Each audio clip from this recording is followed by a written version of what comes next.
Good evening. Welcome to Vibin with Ashley Live. I'm your host, Ashley Live. This is episode 186 of my show. My guest this evening is the incredible Dylan Michael. Dylan is a guitarist, multi-instrumentalist, singer, songwriter out of Syracuse, New York, and he's only 13 years old. Now, he started playing guitar at the age of 6. He is a major success on TikTok, and he plays festivals all over the central New York area. Now, Dylan released his debut album last summer. It's called Dead on Arrival. Dylan is in the house, and thank you guys for joining me on this beautiful Saturday evening. Let's get this party started. All right, great.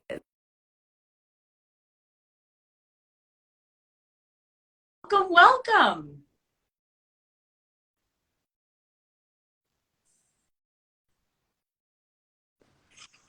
Hi, Dylan. Hi, How's it going? I'm going good.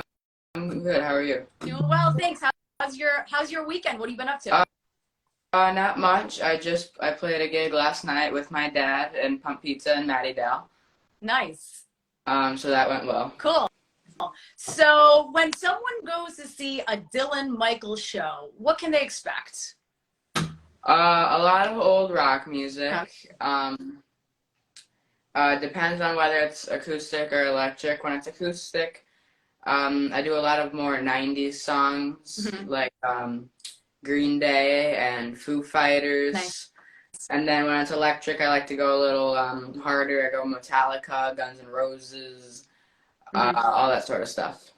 Good stuff. And I feel like you love a lot of great music. You just mentioned Foo Fighters, Green Day, Metallica, Guns N' Roses. So when you're just hanging out, like on a typical weekend or whatever, what artists do you usually listen to the most?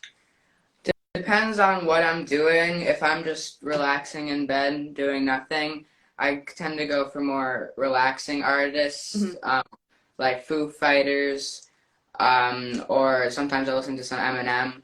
Yeah. But when I'm doing more like active things and up and around, I'll listen to like Metallica or Guns N' Roses. Awesome. Love it. So I know you've accomplished so much in your life and you're only 13 years old, but I want to talk about, like 10, 15 years ago, right? Like when things were first starting, when you were really, really, really young. Talk to me about music during your childhood. Well, my dad has always played, he plays bass. Mm-hmm. So I used to always go to his rehearsals and his shows and listen to all the music that he played, and that intrigued me a lot to see, to watch him do all that stuff, and I thought that looks fun. Yeah. So you were going with him to all these rehearsals and just like seeing and play live, right? hmm Cool. And what made you say, hey, I want to do this? Just watching how they can go up on stage and play these songs and have everybody like it and dance and just enjoy themselves because of what they're doing. Yeah, totally. And I think when you go to a show, and because you perform a lot, but there's an energy that you feel with the crowd. Yeah. Tell me what that's like for you. When you're doing electric shows like Funk and Waffles a few months ago, it's in a really like electric energy where everybody can you're vibrating like them. You're like playing your music through them, and it's a lot different than just listening to the artist. Or because I saw Metallica last year, I saw Guns N' Roses a few years ago. It's a lot different to listen to the artist on Spotify than to actually see them in person. Yeah, because you could be anywhere listening to this artist on Spotify, but then when you're in a stadium and you're like, oh my gosh, Metallica's on stage, it's a whole different energy. Yeah. So bring me back to like when you saw Metallica. What was that like for you? That was really fun. We saw Metallica in Buffalo at Highmark Stadium where the Bills play. Cool. And we tailgated before. We played in the parking lot. And then we went in, we found our seats. We saw Greta Van Fleet play before them. Very cool. And and Metallica came on. It was at nighttime, so the lights were going crazy. There was fire, there were fireworks. It was just a whole different experience. Yeah. Yeah, I feel like seeing a band like Metallica is just life-changing. Yeah. So, It's something I what experienced. was your first concert? Guns N' Roses in 2021. Very cool. I mean, that's an incredible concert experience. What was it like seeing Guns N' Roses? It was really cool because I've never experienced anything like that before. We drove down to Hershey Park. Cool. In Pennsylvania, went through Chocolate World and all the Hershey Park stuff. Nice. And we went to the stadium, and it was just a whole different experience to see a band of that level. Yeah. Just a few yards in front of me. Yeah, that's got to be wild because, yeah, like you think of these shows like Metallica and Guns N' Roses and how high energy they are. Yeah. So I want to talk to you about the importance of practicing an instrument. Now, you're a multi-instrumentalist, so tell us all the instruments that you play, Dylan. I play guitar, I play bass, I play drums, I can play piano, Yeah. I can play the upright bass, and I can sing. Amazing. So which of those instruments came into the picture first?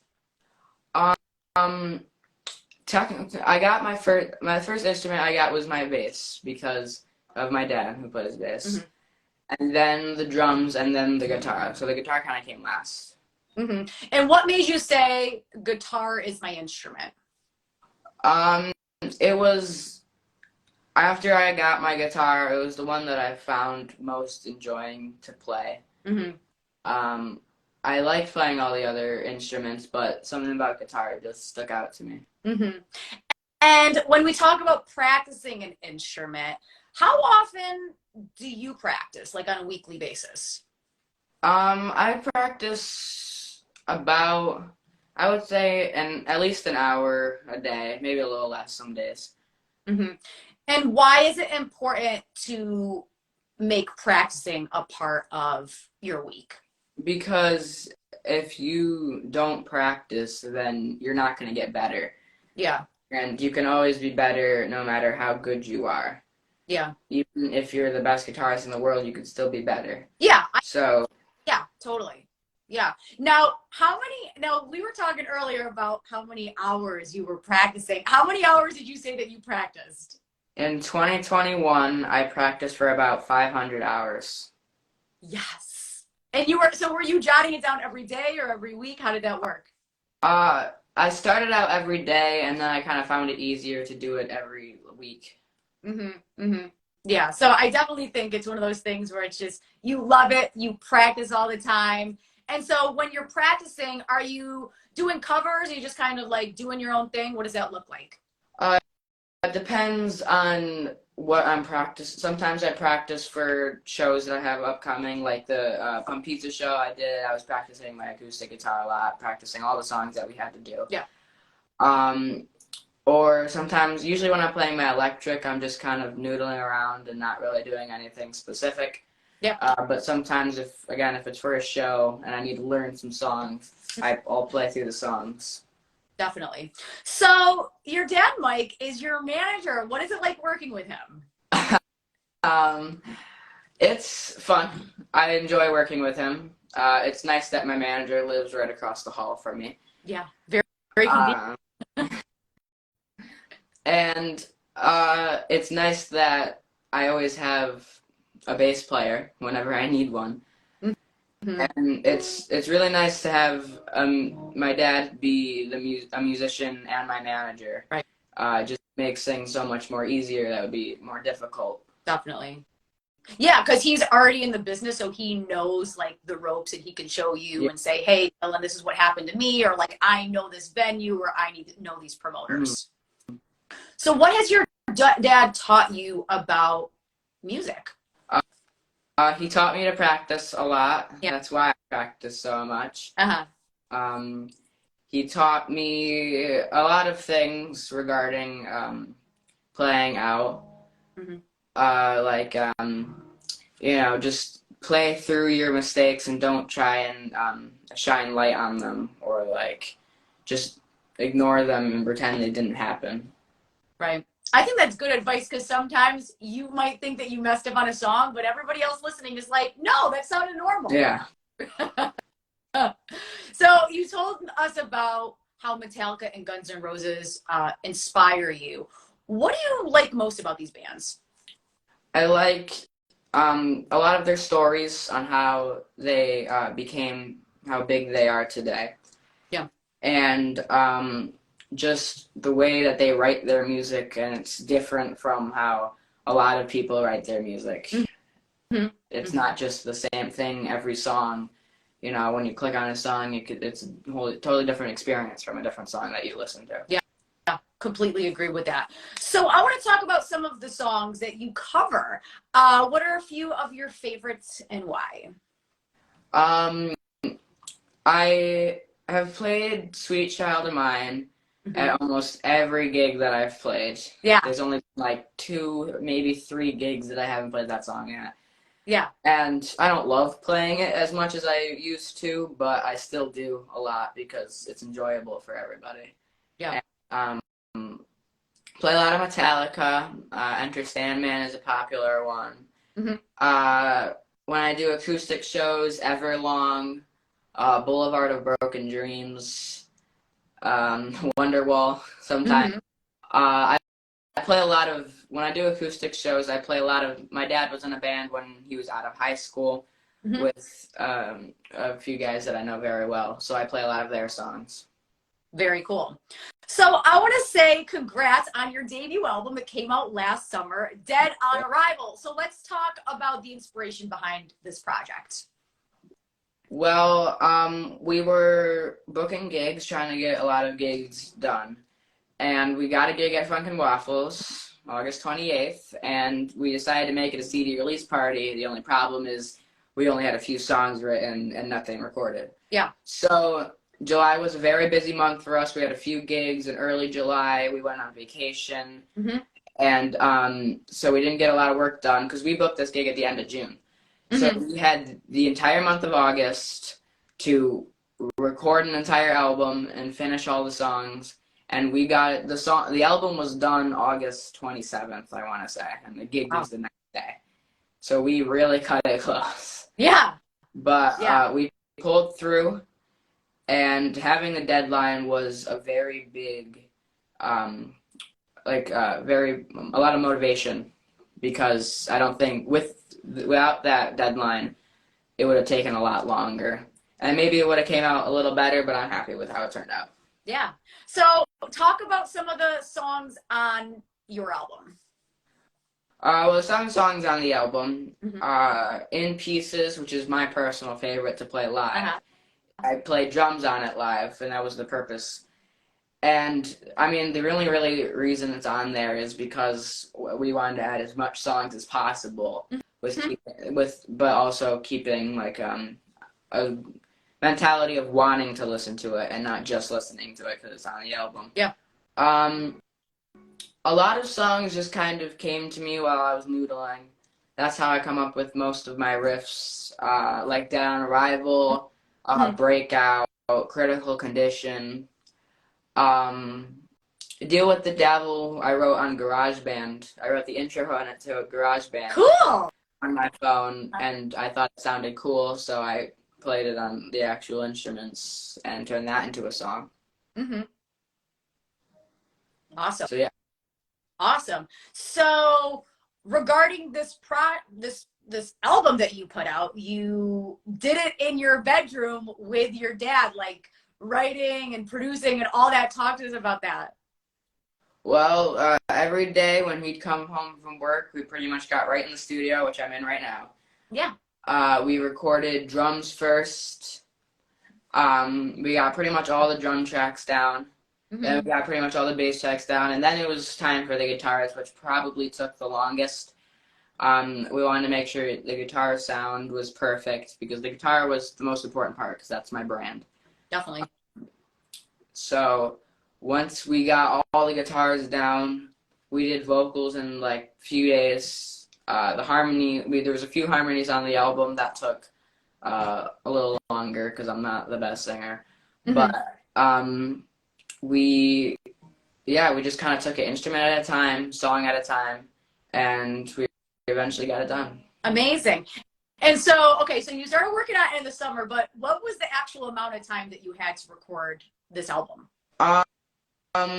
A few weeks. The first week of August was a lot of recording. The second week of August we were busy. That was the week we went to Metallica. Yeah. So we were gone for a few days, and then after that it was just 2 weeks of getting everything done. I would think those 2 weeks were probably crazy, right? Like you Yeah. guys are getting out of work and school, and then you're like just probably working till what, 12, 1 in the morning? Yeah, about 9-ish. We didn't really go up that late, but there was definitely points where I was nervous that we weren't gonna get it done in time. Yeah. But you did, and you had this album release party. Yeah. So bring us back to that album release party that you had. What was the vibe like? How were people responding to your music? Well, I wanted to make sure that, because we played at Funk and Waffles a few times previous to that gig, so I wanted to make sure that was the best one. Mm-hmm. So we got a photographer. Mm-hmm. We made the set list. We put it in like a good order so that the energy was kind of consistent the entire time, and there weren't too many times where it was just a bunch of slow songs. Yeah. We started out, I played a few acoustic songs first, then we did the originals, and then we did all the covers, and it turned out pretty much exactly how I wanted it to. So awesome. Congrats. Thank you. So yeah, I want to talk about some of the genres of music that you listen to. So you talked about it a little bit earlier, but what genres have you listened to like in the past like month or so? I would say rock, metal, grunge, rap, Mm-hmm. and alternative. Mm-hmm. And any musicians specifically that you've been really into? Not really specifically. It's really been 90s recently. Mm-hmm. A lot of 90s artists. So Nirvana, Foo Fighters, anybody else? Nirvana, Foo Fighters, Green Day, Mm-hmm. Stone Temple Pilots, Alice in Chains. Mm-hmm. I mentioned earlier that I listened to a little bit of Eminem. Yeah. A little bit of his earlier stuff. Yeah. Yeah, just kind of 90s artists, a lot of 90s grunge. Mm-hmm. Love that. So when you talk about Eminem, I'm actually thinking, because I've seen Eminem a couple of times in live. Oh. I would love to see Eminem, but I would love to see you next to him playing your electric guitar.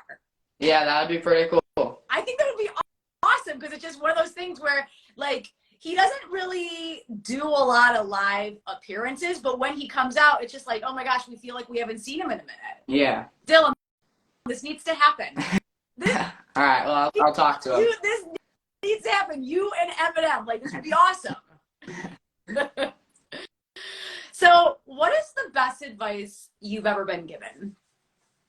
The best advice I've ever been given, my favorite is everything is figure-outable.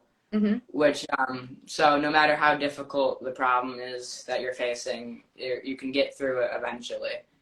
Mm-hmm. You just gotta keep persevering. Definitely. So if you're going through a difficult time, what do you think is the best way to get through it? Just work through it. Don't overload yourself with a lot of work. Yeah. But don't just sit around and do nothing. Keep being active. Just don't overdo it. Yeah. And I think like one foot in front of the other is like you gotta take things day by day. Yeah. So what song do you wish you wrote and why? What song do I wish I wrote? Yeah. Well, I could just say something like Sweet Child of Mine because it got Guns N' Roses billions of dollars. But if I'm being honest, probably a song like Master of Puppets because it just kind of takes you through from the beginning to end. It changes so much. Yeah. It's like Actually, I'm gonna change my answer because this song actually changes a lot, and probably what I would consider the best song of all time, Bohemian Rhapsody. Yes. That's a impressive song, and it'd be really hard to write that. I don't think. Yeah. That would be. Yeah, I think Bohemian Rhapsody is one of those songs. It doesn't sound like anything else. No. Everybody knows it. It's so popular. But when you listen to the lyrics and you listen to just the instrumentation behind it, you're just like, wow, this is like watching a movie. Yeah. So you're 13. Where do you see yourself in 5 years at 18 years old? Well, hopefully I graduated high school. Yeah. That would be nice. Hopefully I'm playing more gigs a few times a month, and I'm just able to make as many people happy watching me, and getting to get as many people as possible to enjoy themselves. Awesome. Love that. And talk to us about what's next for you. What's coming up in the next couple months? Well, we have a few gigs lined up, no dates yet. Tomorrow I'm playing at Funk and Waffles downtown Syracuse, as part of like a storytellers thing, where we play our songs and talk a little bit about them, like how we wrote them and stuff. Yeah, so yeah, just a few gigs, nothing set in stone yet, but a lot of gigs around Central New York. Awesome. And so for people that love you, Dylan, and want to support you, can you tell people where they can find you on social media? I'm at Dylan Michael Guitar everywhere. I have a website, dylanmichaelguitar.com. Yep. And you can follow me on Spotify too. Amazing. And for people that love you as a musician and want to support you, what advice do you have for them? How can your fans support you? I would say just follow me on social media, and just if you can come to the shows, great. Yeah. And just watch my stuff. Yes. Love it, love it. So that's all the questions I have for you, Dylan. But guys, don't go anywhere because Dylan has 2 songs that he's going to perform for us. So Dylan, take it away. All right, thank you.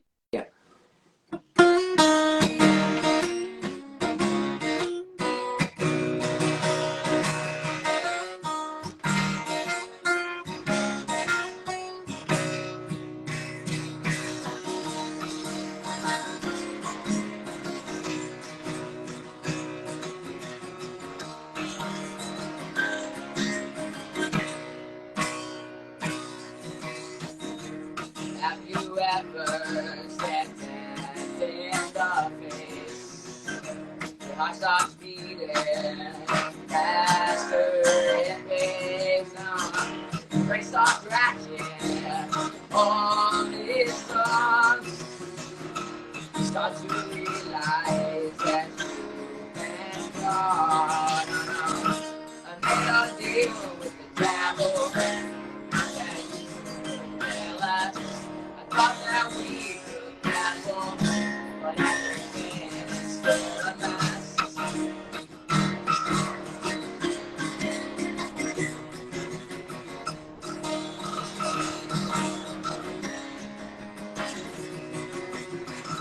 I got to eliminate all these lies.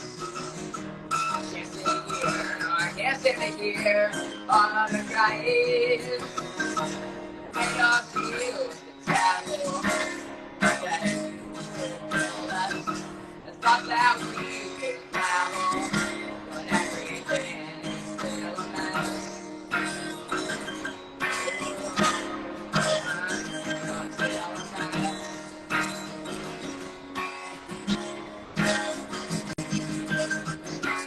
Oh, I think that was trouble.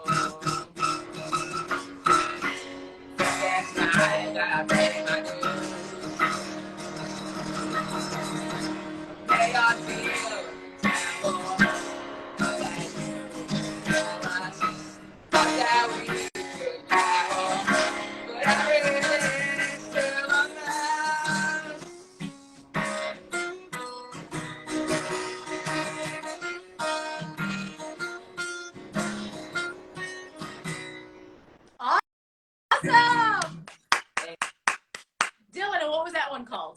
That one's called Deal with the Devil. Awesome. This next one is the title track on my album. This one's called Dead on Arrival.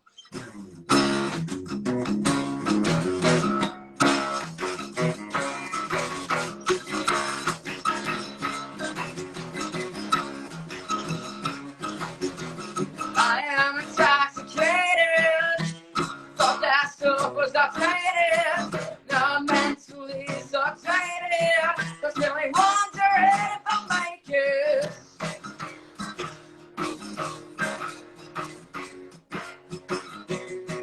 Yeah, on arrival.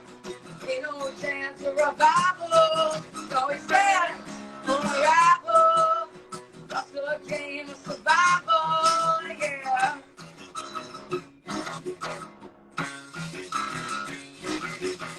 Taking turns left and right, trying not to get in a fight. You should go to the top of the lights. Well, I'll be alright.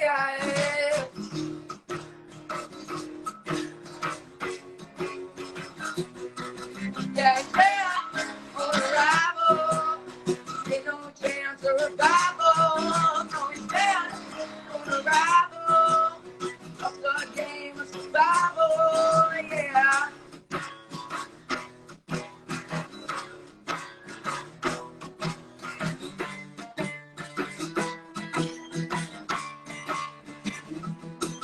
Yeah, on arrival. Ain't no chance of revival. No, he's dead on arrival. Just a game of survival. No, he's dead on arrival.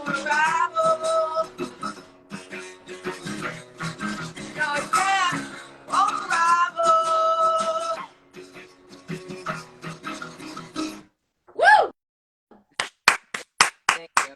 Dead on Arrival, the title track from Dylan's debut album. Now, why did you name the album Dead on Arrival?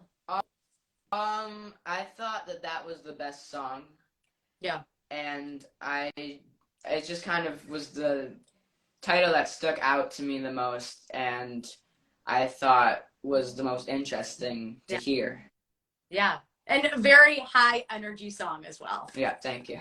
Awesome. So, Dylan, do you have some time for some questions from the audience? Yeah. Awesome. Let's do it. Guys, if you are in the chat right now and you have questions for Dylan, put them in the comment section below. So, Dylan, other than music, what are some of your other hobbies? I'm really into football. Mm-hmm. I'm a Buffalo Bills fan myself. Yeah. I'm really scared for tomorrow. My gig is at 6 and the game is at 3, so we're going to be cutting it close. Very close. Hopefully I get to watch it all in time. A big game tomorrow. But I like hanging out with my friends a lot. Mm-hmm. And yeah. Good stuff. So as far as the Buffalo Bills go, I know you went to the stadium for one of the concerts, but have you ever seen the Bills play in their home stadium? I have not yet. I'm going to next year, though. Very cool. So as far as playing live, are there any bucket list venues that you have on your list? Well, obviously playing stadiums would be really cool, but mm-hmm. There's just a lot of the cool venues in Syracuse, New York, and Central New York. Definitely. Do you have favorite venues in Syracuse? I guess my favorite would be Funk and Waffle so far. Would be my favorite one I've played. Yeah, that's a very cool place. Just like really good energy. And I feel like they book a lot of amazing shows, and you've been fortunate to play there quite a bit. Yeah. Awesome. Okay, so there's a comment from Mike. Can you play Lose Yourself?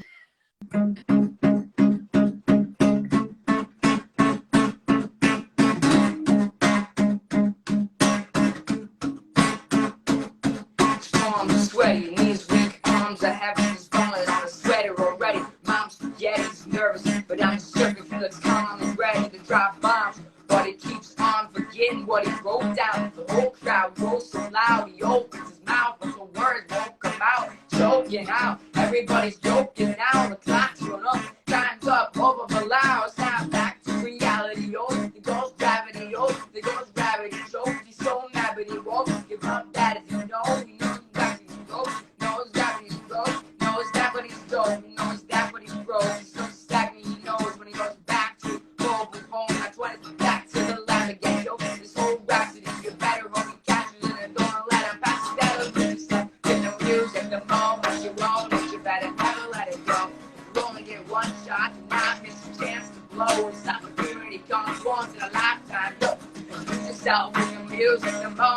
flow, and you better never let it go. You only get one shot, now it's your chance to blow. This opportunity comes once in a lifetime, go. Yes, I love that.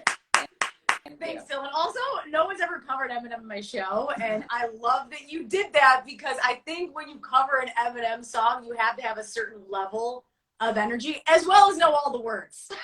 Yes. Right? Yeah, that's a hard song to play and sing at the same time. Definitely, definitely. So, Dylan, do you have any final words for the room? Just keep on. If you want to do something, just keep on persevering through it, and you can get there eventually. Definitely. Amazing advice from Dylan Michael. Guys, if you don't already, please make sure to follow Dylan Michael. He's on all social media platforms, TikTok, Instagram, Spotify. He plays a lot in the central New York area. Go get that debut album. It is out everywhere. Please make sure to follow him. And if you're new to the show, my name's Ashley Live. This is Vibin with Ashley Live. And Dylan, thank you so much for spending your Saturday with me. We'll see you next time. Thanks so much. Thank you. Bye-bye. Bye.